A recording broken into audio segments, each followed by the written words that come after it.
অসহযোগের ডাকে যান চলাচল কম বিভিন্ন জেলায়। দূরপাল্লার বাস চলাচল বন্ধ উত্তরাঞ্চলের বিভিন্ন জেলা থেকে।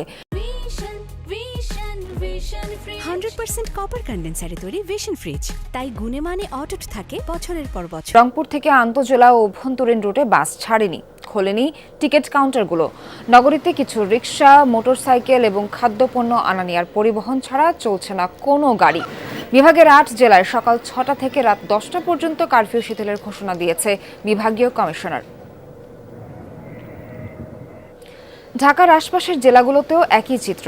রাজবাড়ীতে ভোর থেকে ছেড়ে যায়নি দূরপাল্লার বাস, তবে অভ্যন্তরীণ রুটে কিছু যানবাহন চলাচল করতে দেখা গেছে। এদিকে যাত্রীবাহী বাস চলাচল বন্ধ থাকায় ভোগান্তিতে পড়েছেন যাত্রীরা। জেলা সড়ক পরিবহন বাস মালিক সমিতির কার্যালয়ে সকাল ৮টা পর্যন্ত খোলা হয়নি কোনো টিকিট কাউন্টার। সকাল থেকে সড়কে অবস্থান করছে আন্দোলনরত শিক্ষার্থীরা। রাস্তা ও দেয়ালে লিখন কর্মসূচি পালন করেছে তারা।